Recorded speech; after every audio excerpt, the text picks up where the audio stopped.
Halito, and good morning, everyone. Thank you for joining us in this inclusive space and our incredible panel continuing to unpack the Asterisk intercollegiate athletics experience from the untold racial and ethnic perspectives. My name is Elise Ally Joseph. I am an Indigenous woman from the Choctaw Nation of Oklahoma, and I am currently the faculty athletic representative and assistant professor in applied Indigenous studies at Northern Arizona University. So this session is a continuation of a session in the 2017 Inclusion Forum where we had an incredible panel of student athletes, former and current, who are going to provide their insights, their perspectives, who are often deemed other within the intercollegiate athletic paradigm. These populations are often grouped under what we label as the asterisk, not having a significant enough population and size to study, identify, and data, etc. And so thank you so much for joining us this morning because we have incredible student athletes, we have administrators and FAR with us as well, who are going to talk about their experiences, their personal experiences through their intercollegiate athletic journeys. And so the objectives of this panel are to facilitate discussion surrounding student-athlete perspectives from Native American, Asian American, Pacific Islander, and Hispanic perspectives, and also to engage in meaningful discussion and to move beyond the numbers and to hear stories and create viable solutions to support the voices, experiences, and resilience of all student-athletes.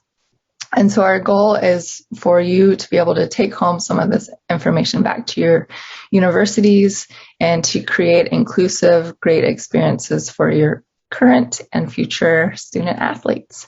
And so I'm going to ask our panelists to introduce themselves and then we'll get started. So Klamath, do you want to start us off? Hello, my name is Klamath Henry. I'm a former softball athlete at Emory University. I medically retired from playing softball at Emory and started coaching. And from there, I'm now working a non-athletic job at a cultural center for the Confederated Tribes of Grand Ronde. Thank you, Klamath. Janessa?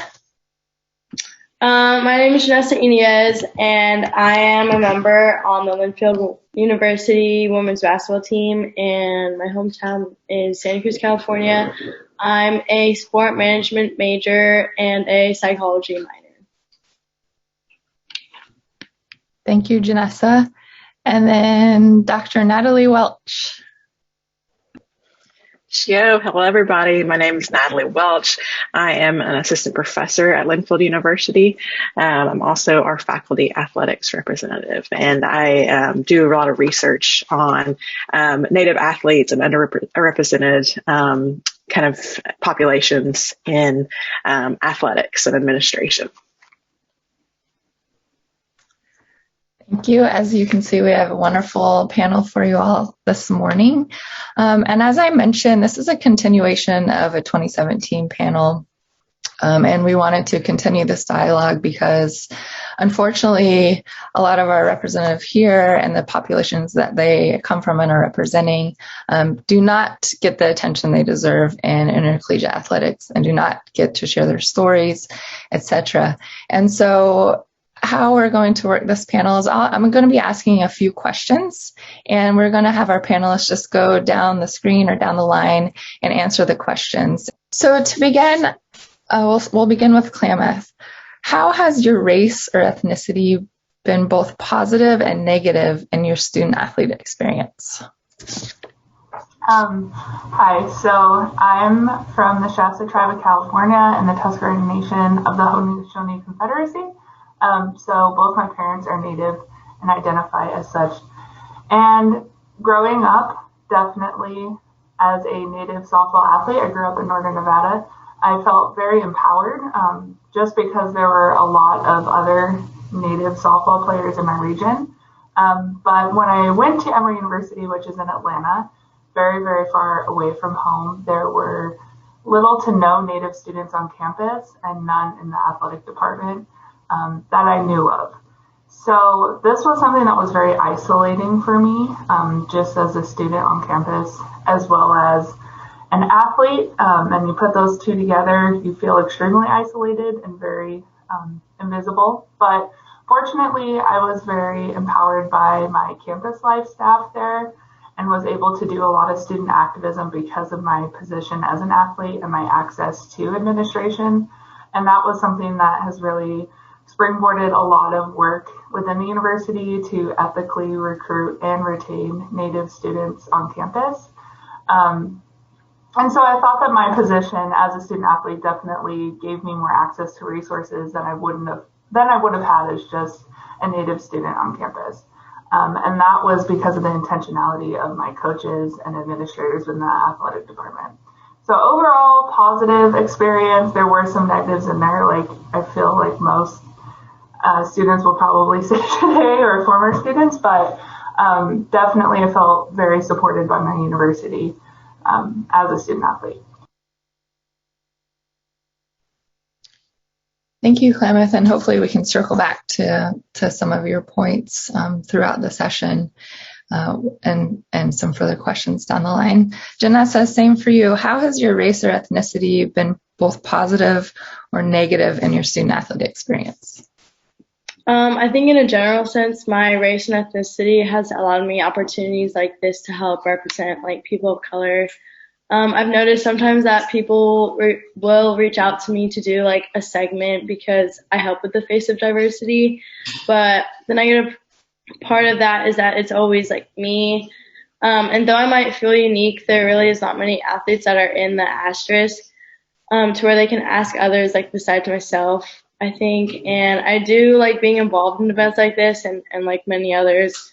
But I wish others who might be in this Astros could also participate as well, but there's just not that many. Great, thank you. Well, we're starting the dialogue, Janessa. That's why we're here today, so I appreciate it.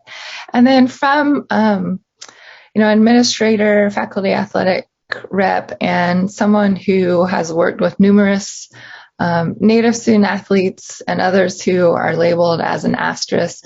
Dr. Welch, how would you say that a student athlete's race and ethnicity has, in your experience, impacted their experience as a student athlete on campus?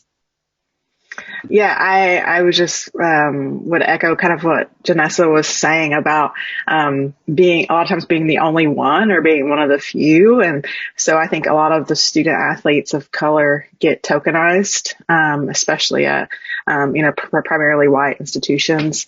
And so they get tokenized and they get I had a student athlete who was put on a promotional material before he even got on campus. Like he was already put on a flyer and like used for promotion without his permission, and felt kind of just felt uncomfortable about that. And so the fact that they're being kind of touted for diversity efforts, I think, is a little bit tricky and a little bit of I think, especially in this past year, the way society is kind of pushing for all this diversity and inclusion work, and maybe more superficial and not kind of authentic, actually trying to understand these experiences. And I see it a lot too with our coaches when they're trying to understand recruiting. And a lot of times I think our coaches are so used to what they know, and what they know is people that look like them. And they may be a little more hesitant to go out in these communities that are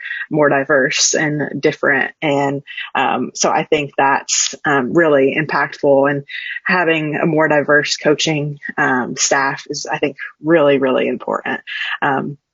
But I do think that our student athletes of color, ultimately, they do carry a heavier burden, even if it is just, things like having to contribute to these kind of more diversity and inclusion efforts. And I'll just kind of chime in as well that I think because there are so few and far between when we look at Native American, Asian American, Hispanic student athletes, that a coach or administrator may have an experience, maybe not a great experience with a student athlete or prospective student athlete, and that really shapes their mindset for future work. I've talked with many coaches who I say, why aren't you recruiting from the local reservations? Why aren't you recruiting from national reservations? And they said, I've had I had a bad experience with a Native student athlete. I'm never going to recruit there again.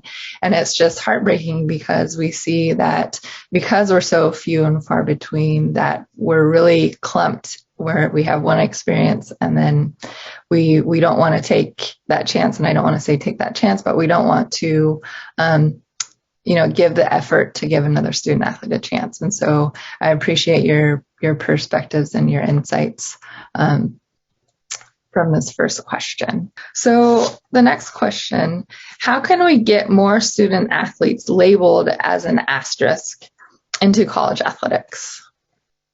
And Klamath, do you want to start us off again? So this is a very loaded question. I could talk about it for the entirety of this session. I have very strong opinions, but I think it starts from a young age of being very intentional about doing community outreach from your athletic programs and bringing students on campus and really having that visibility for younger student athletes to be able to see themselves on a campus. I think for especially a lot of Native student athletes, like in basketball or other sports, you kind of just see it as being like direct line to going pro in some of these things, and college isn't really ever in the discussion until it's too late. By that, I mean there was no preparation like you have to go through as a student athlete in high school to be able to be recruited. And so some of those deadlines and milestones are missed just because of that lack of knowing, and really no one doing that outreach into those communities. So I think camps or clinics, going to these areas where there's high Native populations, whether that's urban or on reservations, I think is extremely important, and also having that follow through. So not just doing a one and done clinic and feeling like you're satisfied and that you've done your part, but really being intentional with your outreach from a young age.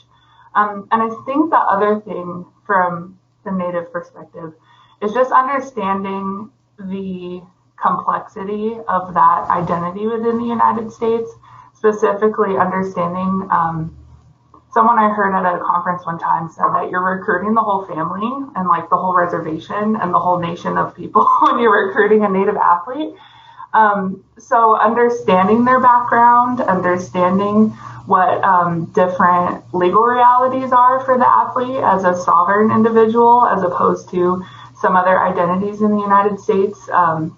There's so many things that come with that identity and the multiple layers of it. So really being intentional with the recruiting and understanding the community, the family of where the athletes are coming from. And when you do that and you've had like a long-standing relationship with a tribal community or urban Native population, I feel like it just enriches athletic departments as a whole, but specifically teams.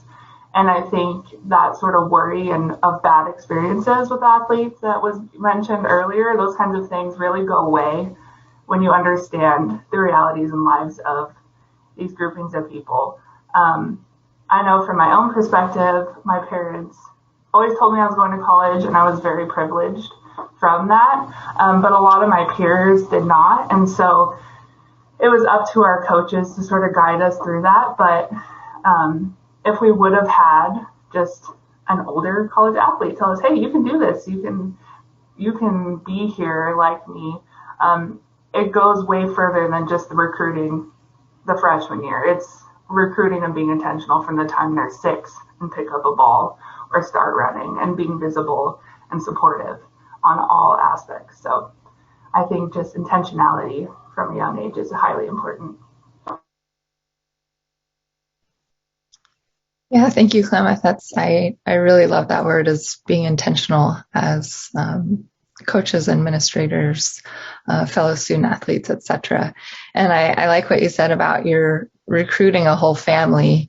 And I think that's true. And I often tell coaches, if you want more, butts in the seats, you got to recruit more Native student athletes, because they're going to bring the community with them. They're going to show up and support their relatives. So thank you for sharing.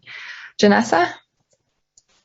I think that we can get more students labeled as an asterisk into college athletics by maybe like targeting various locations on the map that might be like heavily populated with different or specific like race and ethnicity.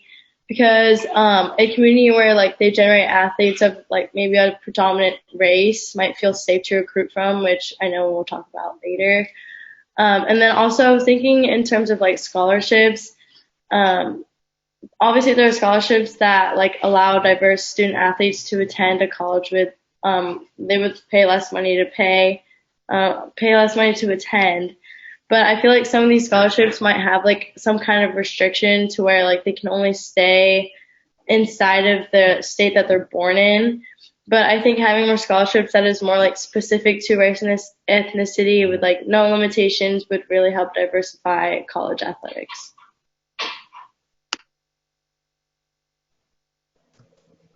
Great. Thank you, Janessa. I agree. I think, as students and student athletes, we want an all-encompassing experience. And I think having more inclusivity and diversity on our campus and our teams and our coaches and administrators helps fulfill that wholeheartedly. So thank you for sharing that. Dr. Welch, how can we get more student athletes labeled as an asterisk into college athletics?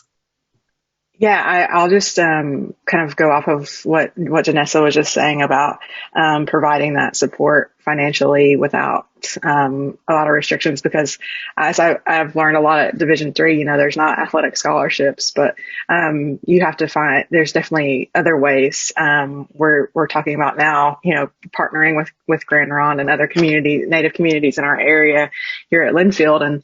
And a lot of places now are starting to do land acknowledgements, right? And really try to reconcile with the Native communities in their area. And I think a pretty simple step would just be, offering all these, Native kids an opportunity to come to these schools for free.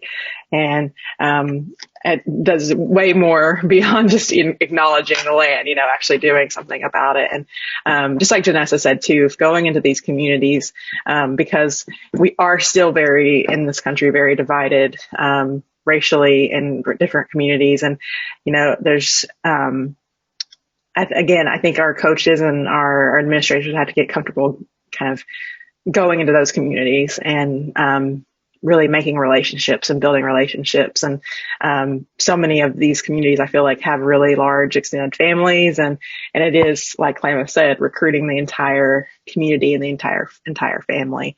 And I think we talked about this before kind of in our pre-meeting, but it's so much more too than just recruiting. It's retention. It may be great to get these students there, but also providing a way for them to be successful and also allowing them to go home and like visit their community, like still keep their relationships and their ties to their community, I think is so important, because these students need to keep that kind of lifeline back home and with their community. Oftentimes, I think it's because their school community is so different. I think they need to kind of have that opportunity to stay connected to their home community. I think that would really help things a lot. Yeah, those are great points, Dr. Welch, and just kind of circling back to what a few of us have said, is there's really a fine line, I think, because there's so few representative from Native American, Asian American, Hispanic communities, that we want to be careful to be inclusive, but we don't, as you mentioned, want to tokenize student athletes with saying, well, you're the only one, so you must know everything, or you're the only one, so it's your responsibility to teach us, teach your teammates, etc. And so I think this is where the importance of communication and being intentional with those communications, having open dialogue within your athletic department, within your teams, is so imperative. And I think within the last year, we've been moving to be more open with one another, with our with what we're feeling or with our experiences, with our with what's going on with mental health, emotional health, etc. And so to continue to have those dialogues with our fellow coaches, with our administrators, and with our teams it's just so incredibly important, because not all Native student athletes are coming from one community. Some may be coming from urban areas, some may be coming from rural areas, who have incredibly different experiences growing up and different experiences to share. And so it is a fine line, but I don't think that should deter us from recruiting and retaining these student athletes, because there's so much value to give and to share with our student athletes. So thank you. Our third question, and we've touched on this a bit, but if we can maybe provide some more specific examples, how can coaches and administrators support student athletes? And how can we better recruit student athletes? And then also, as Dr. Welch just said, how can we retain student athletes? So Klamath, I'll send it back your way first. So something just to really send home this point that retention is very, very, very important. But also just when recruiting, understanding these athletes' worldviews, where they're coming from, doing your own work and not asking the student to identify themselves, but you doing the legwork to understand what communities they're from and the realities of their lives. I think retention looks like putting in systems of support that are culturally relevant and also pertinent to those athletes. So specifically for Native students who are, I would say, specifically for Native students who are from federally recognized tribes, even systems of healthcare are way different. I know that in Atlanta, the closest clinic that some of my friends who were enrolled with a federally recognized tribe that they could go to was actually in North Carolina, which was like 4 or 5 hours away. And so if you're an athlete, it's navigating healthcare if you're injured, which looks way different at a Division III school than it does a Division I school. And that's something that's basic, I guess a basic thing like healthcare, but it is also has so many layers to it and is really difficult to navigate by yourself. So whether it be healthcare, mental health, I've seen at some universities them having counselors for academics specific to those racial and ethnic groups. So like if I went to this university, if I needed help with my academics or navigating something, I would be able to go to a Native representative and someone who I could talk to who sort of already has that base level of understanding. And there's some universities who do these kinds of things, I guess, for just regular students, not student athletes, really well. But putting in the legwork to make sure that you have those systems in place for those student athletes before you ever even try to recruit them. Making sure that the back end is ready to go. Systems are in place, support is ready before going and recruiting these students. And like I said, being really intentional with the family, with their communities that they're from, and making sure that there's not really going to be anything that's a part of your team or athletic community that's going to be insensitive. I'm not sure what the right word is, but anything that's just not appropriate. There's a lot of language that people use that would be considered microaggressions that we use on a day-to-day basis that are in athletic departments. So just like I said, doing the back end work, being intentional and really understanding your community before you start bringing in these students. And I think that will mitigate tokenization, which does happen far too often if you do the work before you bring the students in. And make sure that you're following them across the course of their whole athletic career and not just when they're performing well. Yeah, those are some really great points, Klamath. Thank you. Janessa. I noted very similar points as Klamath. I think that coaches and administrators can support student athletes by always considering like their mental and physical health. Obviously, mental health is like a very important, I guess, factor in an athlete's life because I think just like for emphasis, especially for an athlete's mental health, since being an athlete is like an extracurricular in college life, there's more to like our plates, excuse me, and it's way more to try and balance, especially like that's also depending on like your major. Like I know at Linfield, nursing majors like have a lot on their plate. Like science classes are just a lot to deal with. But in terms of like recruiting and retaining student athletes, I think sticking with them on like a personal level would help their like comfortability because at least if like school maybe is going left, like coaches and administrators will always be going right. And I know my coach at the university is like a mom figure to all of us and like my team of like sisters and we're just like one big happy family. It's so much fun. But it truly starts like with my coach and the way she like runs things. Like she always just checks up on you, even if it's not really basketball related. And if you ask the majority of my teammates, like they will say that a big reason as to why they chose to attend Linfield is because of Coach Casey. I think that's a really great point. The importance of connection with coaches. And I've done, as Natalie has done, a lot of work with Indigenous student athletes and their trajectory and their kind of journey through higher education as a student athlete. And I would say the number one mitigating factor that either helped them have this wonderful experience or made them want to drop out and go home was the coach. And so we know coaches have an incredibly important job and position. And I think it's even twofold with student athletes who haven't been historically represented at institutions. So I think that's a really great point, Janessa. And so I wanted to ask another question. And since, we're looking at inclusivity and specifically race and ethnicity, but how has gender played into your experience as well? How is that tied into your race and ethnicity and experience as a student athlete in college? Like Janessa, I also had a mom coach.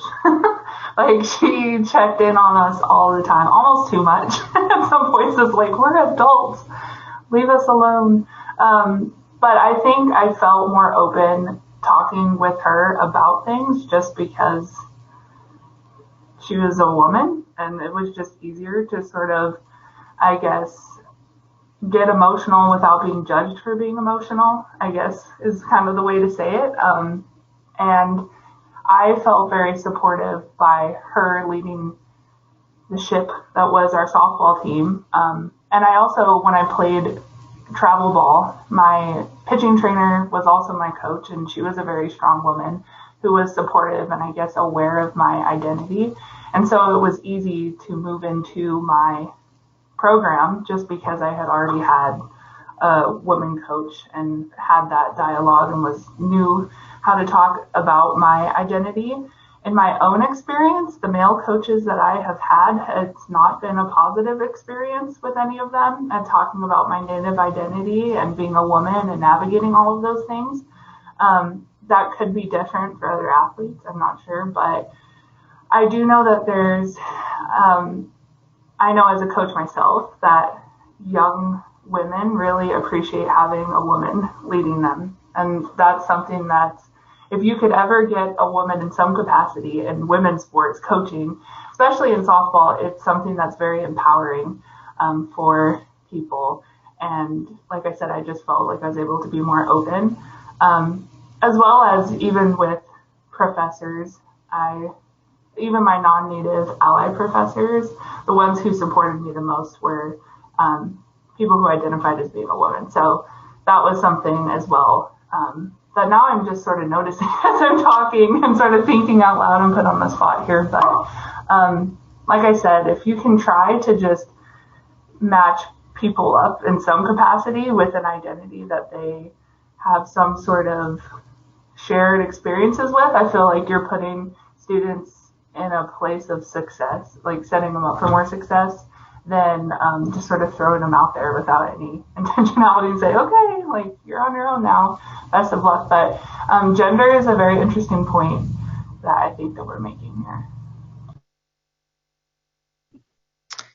Yeah, that's a really great point, Klamath, of when you said matching someone up with a shared identity.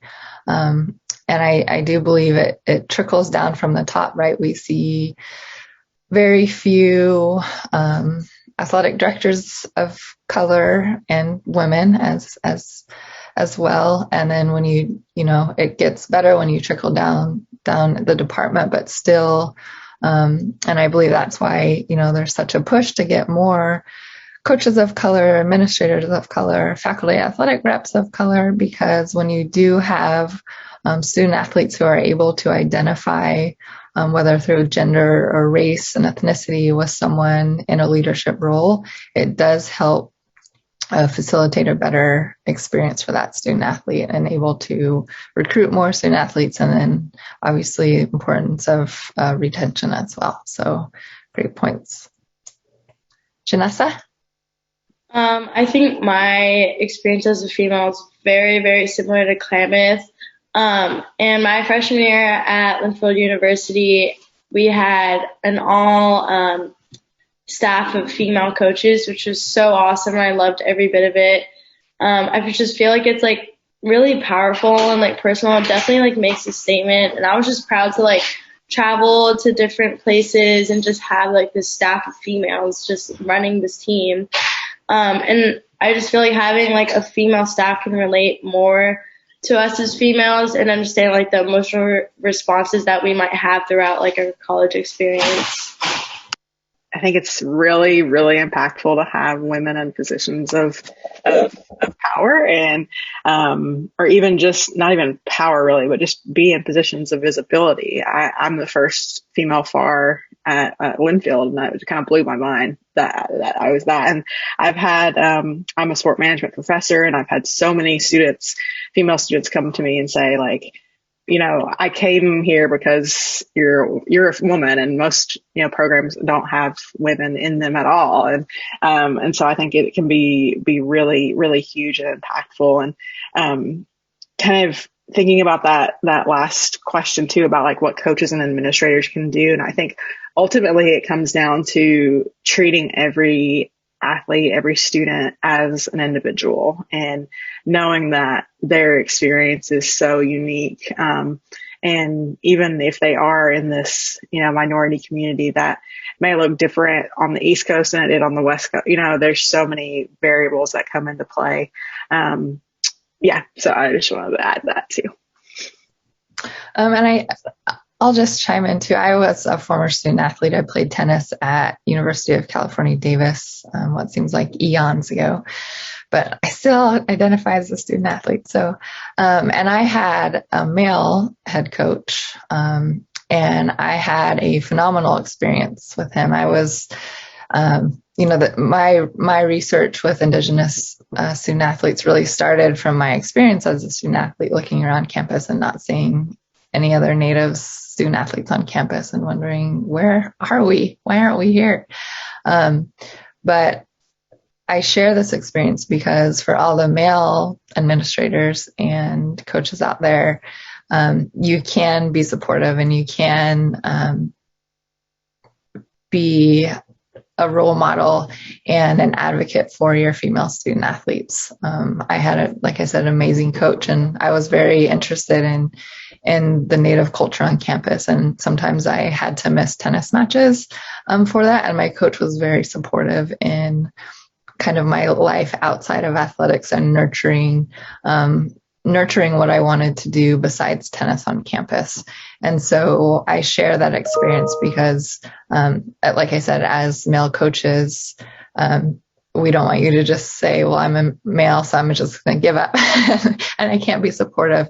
You can, and you can also find, like I said, other female coaches or other female administrators in the department to come in and help cater those relationships with your student athletes. So, and I do say we had a representative from America Samoan who was supposed to be on the panel. So unfortunately, he wasn't able to join us today and share his experience. But again, I just want to acknowledge our other communities who are also labeled beyond the asterisk that were not able to join us today, and hopefully in the future can share this space with us. What can staff, academic counselors, compliance officers, etc., do to help students in the Astros feel more welcome and included in the athletic department? And we somewhat answered this, but maybe we can just circle back around and reaffirm what we stated before. So, Klamath? Something that was very helpful for all of the athletes on my team is we actually had guest speakers from different, resources across campus come into our team in the fall.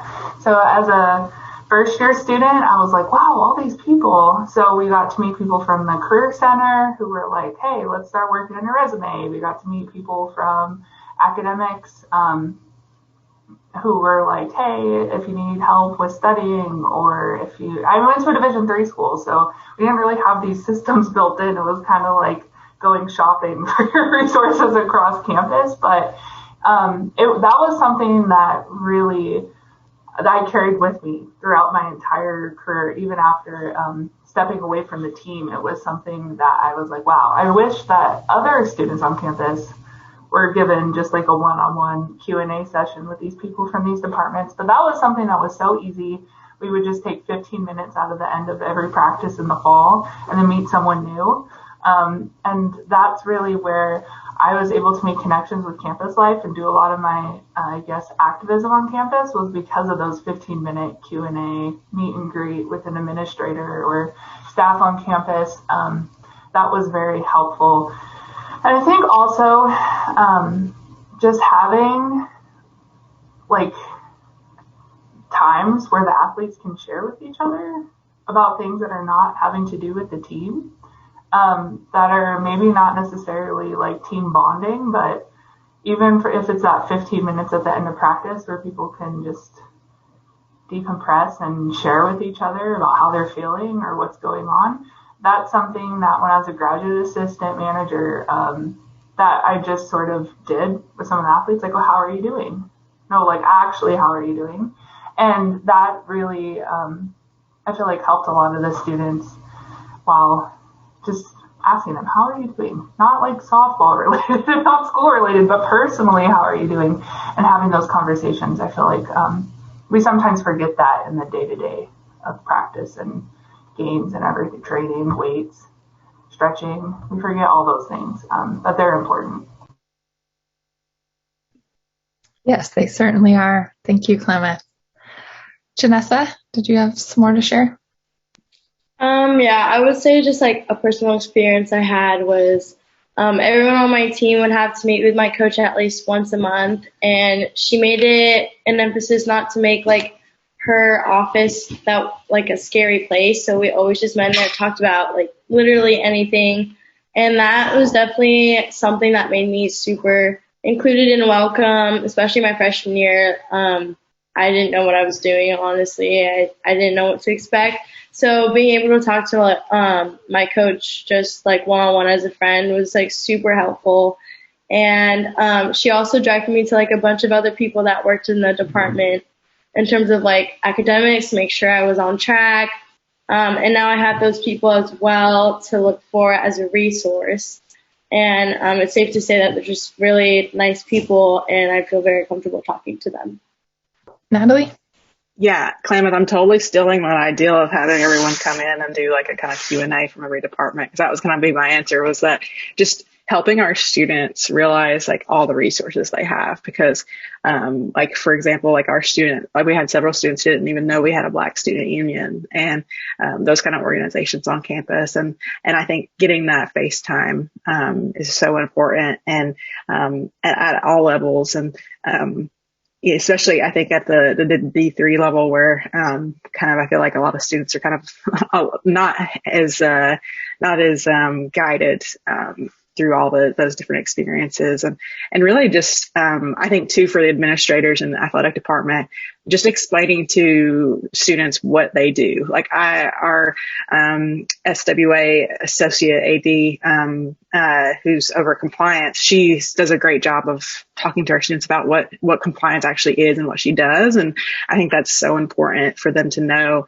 and put it together of like what their actual role is in the department, because if not, it's easy, I think, for them to get lost and just being like another administrator and kind of put in those administrator buckets. Just like I think we kind of put students in a bucket, I think they do the same with administrators. So I think it's really important for just the education of what each role is doing and what the purpose is. And then getting, again, that face time across campus of the different organizations and the different kind of functions. Cause there's a lot of resources. The career development, we like Klamath mentioned too, is like, we have a really, really great career development, and just having more kind of places for those intersections to happen. And the conversations too, like Janessa mentioned, and having time for that, and really carving out the time for those conversations that aren't related strictly to academics or athletics, but just life and how you're doing and how you're progressing. Yeah, those are all wonderful points. And I would add as well, and Natalie, you just alluded to this, is the communications and connections around campus that the athletic department can foster and really heighten is so important, because we see there's at Division 1, 2, and 3, there are resources on our campus. They look very different at different universities and divisions, but to cater and utilize what our campuses have. And also, we have the new athletic diversity and inclusion designee on campus. And so having conversations with that person about how can we better foster relationships with communities surrounding our campus, how can we bring more community into campus, and how can we better, bring student athletes of color and their experiences to what we do on a daily basis. So that would be my number one suggestion, is because I think in athletics, we kind of live in this little athletic bubble. And so the importance of expanding our horizons and utilizing our campus resources, especially that new AD/ID designations, and for our student athletes, our SACs, to really get in front of that new person and say, this is what we need, this is what we want. And I think it's a wonderful step moving forward, where we're going to see more experiences being shared that's beyond the numbers and beyond the data. So I'm excited for what's to come, especially with that new designee. And then also, I'm sure a lot of institutions and universities, we have like Native American Heritage Month, and we have a Native American basketball game or Hispanic basketball game. And I think that's so important, but that can't be it. That can't be the only thing that we do once a year, where we say, okay, well, we're going to highlight the Native community this one night at this one basketball game, and that's it. It's fostering the relationships with the communities surrounding the campus, whether that's Latino communities, Asian American communities, Polynesian communities, Native American communities. It's that constant two-way street of conversation and navigation that I think can really bring awareness and so much great information and experiences for all students on campus when you really nurture and foster those relationships. And it's not kind of a check the box, we did that, we can move on and wait till next year for the next heritage game, etc. So how would you balance the needs of students to remain connected to their families, communities against the time demands of student athletes on campus? Again, it's important to respect the family obligations, but also important for students to immerse themselves in campus community. So do you have any suggestions for this? Yeah, I think really early on, having the conversations and setting the expectations of what is expected by the team, and but also just providing some grace and some understanding. Like, I mean, because Division III, we often say like this. A lot of stuff is voluntary. It's not supposed to be mandatory. It's supposed to be voluntary. To be something that you are doing. It's, again, extracurricular, and so I think sometimes taking a step back and thinking about the bigger picture, and also explaining to the athlete too that, like, hey, this is 4 years, 4 or 5 years of your life that is very unique, and so just having them understand the expectations, but also this might be a unique piece in your part of your life to take advantage of some certain opportunities, but still understand that there are really important things that are kind of non-negotiable for a lot of our communities when it comes to family and culture. And so just, I think early on, starting the conversation when you're recruiting, and talking about what the expectations are and what is negotiable, what's non-negotiable, and continuing those conversations, not just kind of continually to check in and really just understanding priorities for everyone involved. But I think, again, it's a case by case, really, that you have to really focus on the individual. And I would just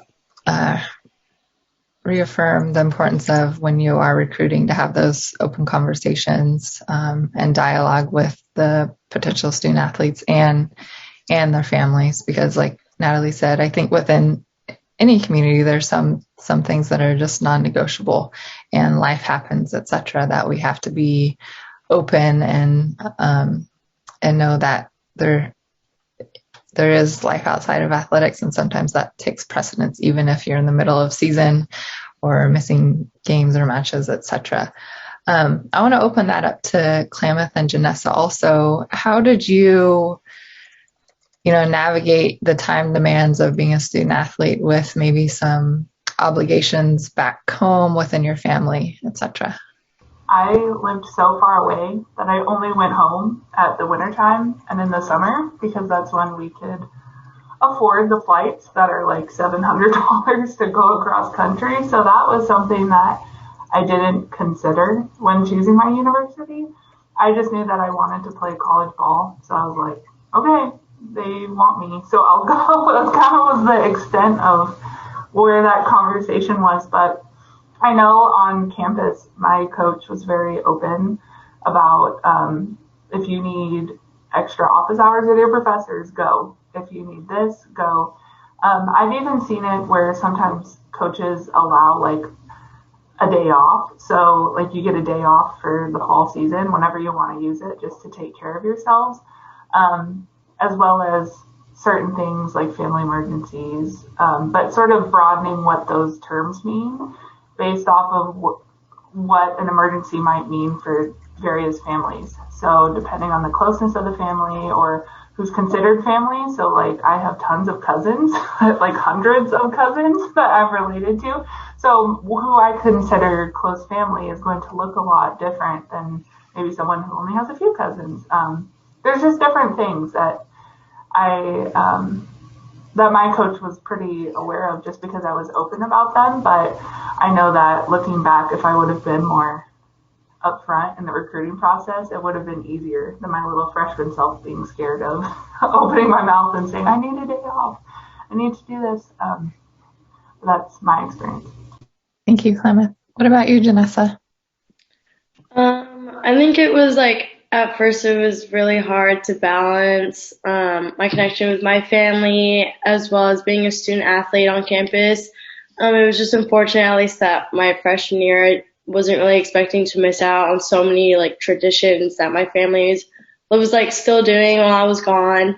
And especially like during COVID, this is the first time I've been home in like a long time, like months, and maybe Christmas. I might be exaggerating, but yeah, it just was, I was really homesick. I didn't think I was going to get homesick because I had already went through it my freshman year. I was like, oh, this is fine. Like I can do it. But yeah, I mean, even with basketball, like of course I had my teammates, and it was fortunate that I did have them and I could hang out with them and feel at home.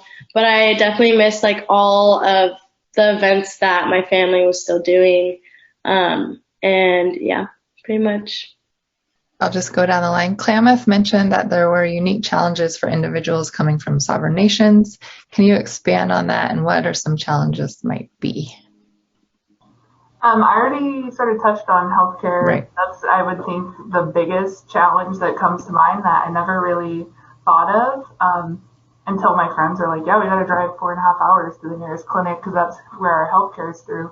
But I would say just go on Google and search up who your closest nations are to your university, and then read through their tribal websites. Because when you start going through them, you're going to notice things like tax exemption forms and this and that and all these very complicated things that people who are members of those nations have to go through. I don't want to give an all-encompassing sort of answer because each tribal nation has their own things that they got to worry about, their own treaties and their own rights and relationships with the states that they're in.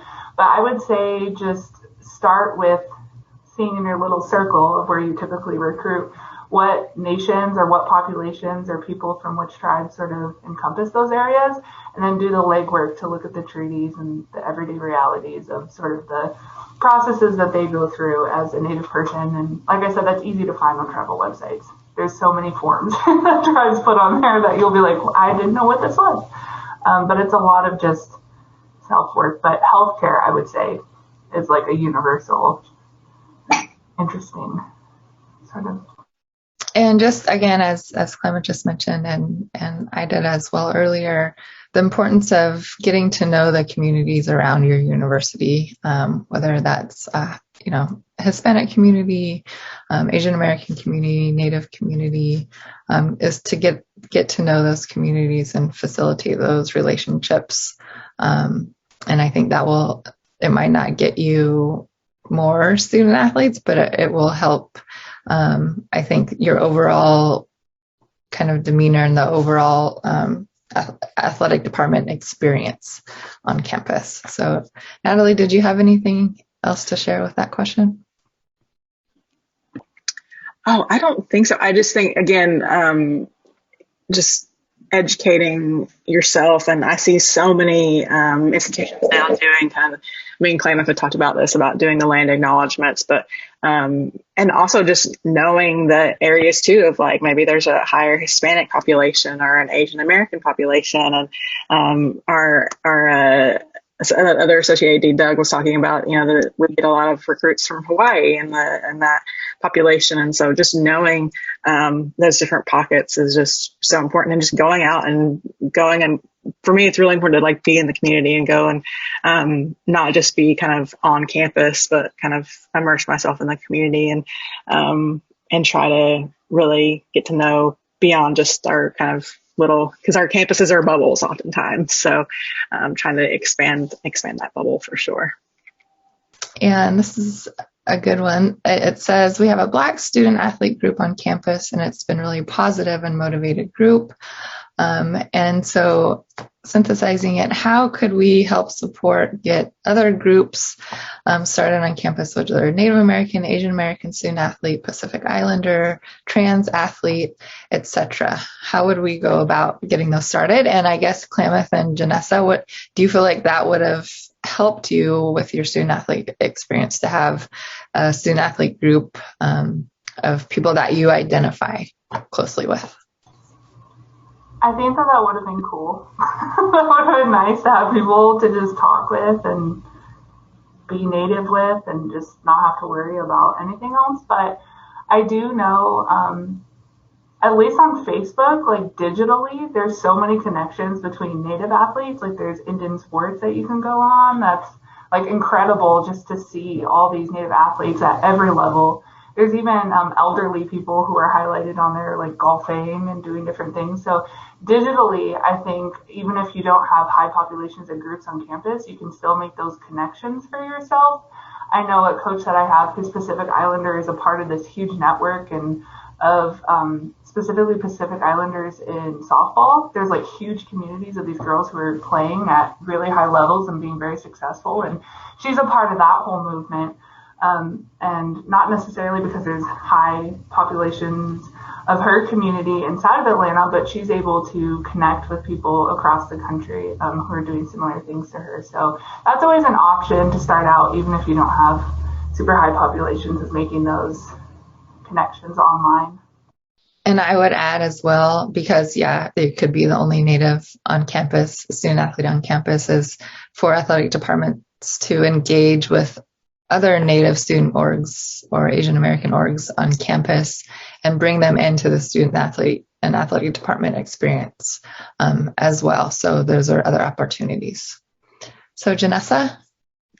So I'm Filipino and Mexican, and I think it would have been like pretty cool to see like some kind of union between different athletes of different sports into one group. But I personally don't think it would have really affected my experience as a student athlete.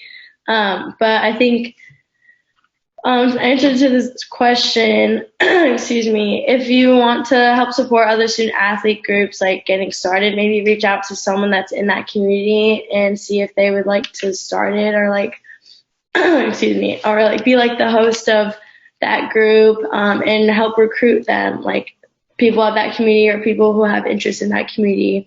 I think that would be really cool to do. Matt? Yeah, I think it's a really fine balance for administrators to try to help these kind of groups if there's not one on campus already, but also feel like you're not kind of making them do more work. Because I know a lot of times our student athletes get kind of overwhelmed with how much they have going on. So you kind of want to have that balance of like being there and facilitating, but also not feel like you're like kind of putting more responsibilities on their plate. So I like the idea, kind of like what Janessa said, of having a group for kind of those that maybe aren't included in other groups. So maybe if it's not a Black student union, but kind of the Asterisk group, right? You can have an Asterisk group on campus. I think that would be really good. I do think the kind of the non-binary trans athlete is going to be a really growing population as well. And something that's important for administrators to consider is that's a really important thing. And I think a lot of these groups too, you can almost always, I feel like, have a version where it's like kind of like the Black student union, but also like the Black students and friends kind of group, where you have kind of create a space for allies and people who maybe are in the majority, who can be kind of there to help out and just have the conversations about how we can improve. And I think the more we can have spaces for conversations, the better. And I think, Klamath mentioned this, the online connection. Now we all know we can all hop on Zoom and talk to each other. And so that's another avenue, is like, I think having things that are initiatives that are in a conference too. I think our conference has done really well setting up things, of having spaces at the conference level where our students can connect across schools is a really cool opportunity to think about as well. Great. Thank you all. So as we wrap up, I just want to thank our panelists and our participants that we can't see, but we know you're out there, for engaging in meaningful discussion with us to move beyond the numbers and really create viable solutions to support the voices, experiences, and resilience of all student athletes. And so we have about 1 minute. Is there any closing remarks that our panelists want to give a shout out? Make sure you pronounce people's names correctly, and names of tribal groups. That goes a long way. It's something so simple, but my name is always mispronounced. But it's something easy. Make sure you can say the tribal group names, or if people, their last names, those things matter. Thank you, Klamath.